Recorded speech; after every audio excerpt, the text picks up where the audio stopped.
What's going on, everybody? Welcome back. We're here for episode 15, the after show. Ta-da! You. God, I was just gonna wait 30 seconds. Good luck finding any other name for this episode that can go on YouTube. It's really the way we should have ended the last, the full episode. Should have just went out on that. As the fire changes the scene, should just drop the big F-bomb. You are finally here. Inside of a big city, not Baldur's Gate, but we're in Waterdeep. Mm-hmm. Getting ourselves some pig's wings at the boar's nest. Mm-hmm. It's not quite a year later, but getting close. Wait, so are the pigs actually really have wings? Or it's the shank, it's like the leg and they call it the wing? Yeah, they're just shanks. They're not magic. They don't actually That would be have wings. incredibly They're not expensive. winged pigs. Yeah, winged pigs. I'm sure you can get that. With wings spelled with an A. Wangs. Oh no. Something else. I think That's something very different. And it's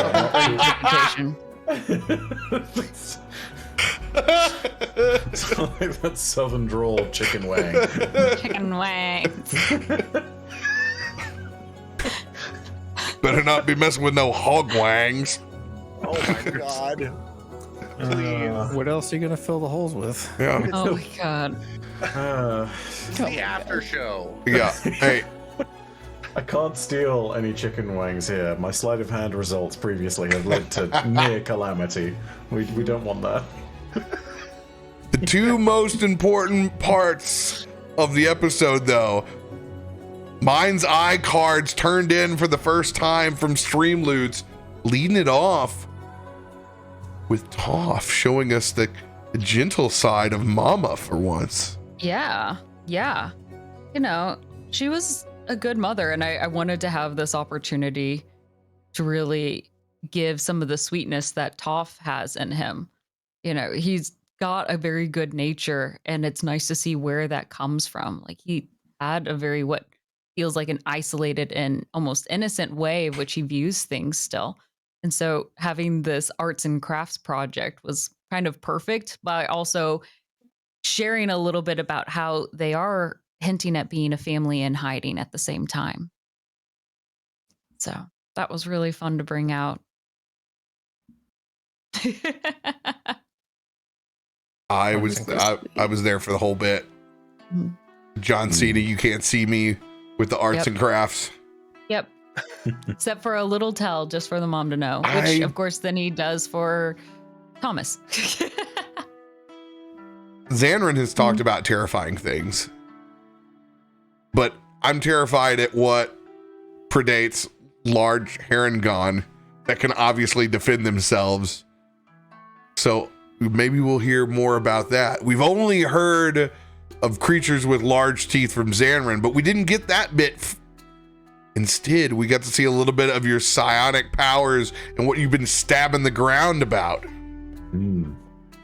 Yeah, that's I think when we sort of discussed about where psionics and whatnot could go, I think that was probably one of my favorite times to sort of develop a lot of this, because I bet it was basically this thing of like, okay, this has been very open-ended and we haven't really nailed down much, but over the weekend there was this like massive dump of like thoughts that just went into our collective DMs back and forth. And it was like, okay, we now have a vague direction and an understanding of what all this is. And it's cool on the basis of like, it is, I think the one thing that we discussed when looking at all this is sort of like the sort of echo remnants from the Division and a bunch of other things where you just look back and see something. And it's this great way of sitting there and saying like, hey, there are these really powerful moments, particularly when either someone dies or there's a moment of incredible emotional trauma, or when, as it was in this instance, some incredibly powerful being is slain. And that last bit in the fight versus Talos was all of those. And so it's perfectly appropriate, even as we nearly lost someone yet again, to be stabbing the ground there. and enacting that little ceremony and tapping into the sort of wider powers of the Whispers. So when we talked about this, first, we had to reminisce a little bit about how subconsciously, even in some of the other campaigns, there has been the deep sight and bits and pieces of Destiny 2 and its lore kind of seep into our subconscious of creating these scenes and these little psychic bits and revealing backstory. And it's a great way to help flesh out our stories in an even stronger fashion. But what's going to be neat about these is now Zanryn's going to have Easter eggs that are out there that aren't just moments that we've seen before that you're going to be able to access, and that's going to help you make decisions and guide your pathways and what to do, and give you more kind of in-depth to where we can do stuff like Mind's Eye, but it's for folks and things that we never heard about. It could be left over the remnants of a campfire and no one's else is left there.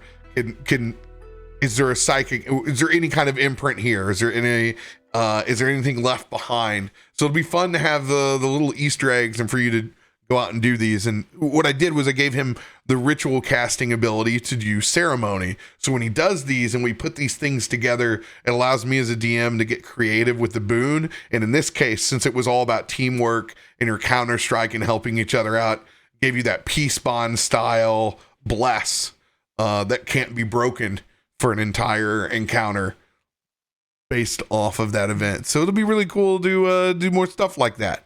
I was excited. Yeah, I really liked how you described it, Byf, and it was feeling like almost like we were at the cinema, like we're watching this reenact, of course, and you set that up. I think by choosing a process like this, you're really creating a moment for us to review and reflect also on what we've done. It, especially in a lot of stories, we always focus on like the next thing. This is something that really kind of bookmarks us and tries to give us a microscope on key points. Mm-hmm. Mm. And especially, sorry, go for it. No, go for it, Glam. Go for it. Show you something different about it, right? Not the way that maybe we played it out or the way that it happened, but a different perspective or angle. Yeah. Right. And the neat thing about all this is the way that we'd sort of discussed this. It was very clear that, the echoes of all of this, part of it is about power, but a lot of it is about emotion and about feeling. And so in that moment where, there was that massive fight with Talos, the bit that I personally always remember of that fight is the way that you, in the moment when we were doing that, described the reaction that you had when you were using your Counter-Strike. Which was basically, if I'm remembering it correctly, you basically shouted out and you said you were angry at the idea that Talos was going to strike down Mom. And I thought, oh my god, that's a really powerful set of emotions, particularly for Toff to attach to something like this. Mm-hmm. And so it's like, yeah, absolutely, that's going to leave an echo and an imprint. But it's just based on that kind of rule of thumb alone, it gives us these really cool opportunities to do that for a bunch of different things. I don't know quite what we do next, or whether there's some kind of personal side of things that we touch on with other characters and where we actually visit those locations. But, the cool thing is that any place that has an emotional connection to someone has the potential for an echo. And it's, at this point, I'm very much letting us sort of play by ear, and it's very much I'm going to nod in RoBear's direction, and he's either going to nod back or be like, nah. But at this moment in time, we have this really cool auxiliary thing that can hopefully benefit the entire group. And there are so many interesting ways I think you could end up using this. I can't wait to see what a Nelson or a Biddy or a Brom echo looks like, Or, you can just constantly collect Jacobs where, there's hobos stabbing each other to death over jobs boards and catching on fire, and you can catch those echoes too. You see, it requires a great deal of emotion, and that's a very typical Monday for Jacob. So I don't know, man. That's kind of his wheelhouse. Listen, I can tell you in the future, level up is going to be, I think it's ability score time. So I'm pretty sure Metamagic's in my future. I gotta start subtle casting this shit. Well, and I'm kind of curious to see how you level this up. I imagine the more times you go through this ceremony, this ritual, you're going to learn things in your own processes of this. There is a path being charted with regards to what happens with the psionic power and everything. There's been mentions of family before and some sobering moments. There's been mentions of challenges and trials that may or may not have large teeth. There's all sorts of things going on, but development of that is something that maybe we get into as time goes on. Maybe a mind's eye reveals something. Maybe we find something. Maybe something comes along that forces things to change. I don't know. There's a lot of avenues for which this can happen, and it's realistically all about where we go next. And Biddy, with your reveal to the greater public that you have a twin coming out, oh, you did it so well, especially when Betty. Broke our hearts. Ah. Well, it's why she went with an echo, because it feels like it's her sister with her. So that time whenever you told Biddy that she couldn't spawn the echo anymore, it like really hurt her, because she doesn't like to not feel like she's still here. Oh. And there was the mystery with the horse riding off. got a horse rider. Oh, Spider in the dark. Yeah, bandits. This makes me so sad because I'm imagining like every time the echo goes down, it's like a small pang in your heart still. And like every time you do see her, it's also like it's such an emotional like high to bring her in and then a low to have her disappear again. You're breaking my heart. It's like a spirit bond, you know? Yeah. Stronger together, but weaker It's apart. why Biddy is like, even though she's aggressive with those she loves, she's also very protective of you all, if you haven't noticed, because she doesn't want to lose anyone. Brom would be devastated if he knew that his clammy comment led to that. Just absolutely. You might have to go take a cold shower to get unsweaty. I like that Brom was so flustered that he just admitted openly that he had a sweating problem. Push so far. One thing I really loved this episode was we showed up in this new place, and I really loved the idea of the job board, because it kind of made it feel like I was playing an MMO and I got to a quest hub, you know, and I was like, oh, there's going to be all this cool stuff. And it really felt like the world was like opening up in this massive way after we'd been on this really confined ship. And then Jacob burned it down. Yeah, I pulled the job off. We don't need this. One. I was inside my brain. I was just cracking up laughing. You've been voluntold. It's also the most meta thing, because there's anybody that would kill a NPC quest giver on day one of the MMO out of this group. It's totally Mud. Hey, listen, I'm just being helpful, because if RoBear is not going to railroad you into that quest, then I will. You know what I mean? Oh, so kind and giving. So I like to think of myself as second in command here, and you know, when he can't get the job done on the railroad, I hammer it forward. He'll make a choice. That's why I love having you at the table, dude. There's no, hey, you're gonna make a choice and you'll roll with it. It's always exciting, because it's not always going to end in like ridiculousness, like of most of the time it just ends in me murdering my own characters. yeah. that's true. The consequences on yourself. But it's also nice to like push the boundaries of things, right? Like to see what we can do or be goofy or make mistakes in spaces like this. Have your hobo tokens ready, you know. Hobo tactics, you got to be careful.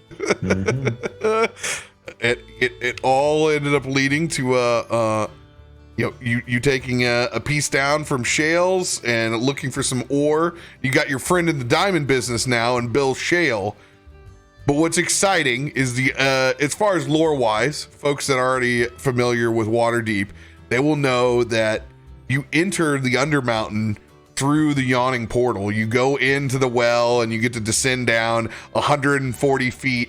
So it's kind of like this big send off. It's like, look at these losers in the middle of the tavern as these adventurers take off and head down into a very, very interesting place where I have never been in D&D. I've never actually gone down that well before. This time. Nice. This would be great. Normally, Well. I'm pretty terrified of the never go Underdark. Just have blind fighting. It's fine. Yeah. Praise Dark Vision. For real. What? Mm. Yeah, whether you end up following that or not, it'll be interesting to get to the Yawning Portal. And God, you guys have so much shit to improv off. I love that they like the street names is great because it gives you something. It's like pulling the improv card. Okay, what's on Pearl Alley? Instead of this just being a blank street where you go, okay, what's on here? With a street name, it gives you something to roll off of. And you guys can just manifest it. And literally, once I got into here, like I have name generators for fucking everything. So it's like, okay, what's over here? Tink, tink, tink, tink. Or it makes it easier on my side as well to be like, okay, yeah, what's on, what's on Book Street? And we can be like, the Biblioteca. And What's in Virgin Square? You'd be surprised. A bunch of nerds, squares. A lot of pocket protector shops. it's actually a first run barbecue joint. Oh yeah. Or what about Bryan Street? What's on Bryan Street, man? I want to know. It's just Brian. Only people named Brian. Brian. He's just standing there in T-pose. T-pose? But each Brian is spelled differently. Yeah. In the meantime, I see these three little streets here: Street of the Manticore, Stabbed Sailor Alley, and Shattercroc Alley. And it's like, Oh, what Shattercroc. in the world is going on there? That's clearly like some seedy hub of everything that's going wrong. It's fantastic. I like this one in the middle. It's just called Slop Street. Yeah, Slop Street. Just We're here for Slop Street. Slop Street. This is going to be dope. I'm excited. You'll have to see what they get into next week as maybe they take a job and head up north. We'll see. We'll catch you all then. Meantime, take care, everybody.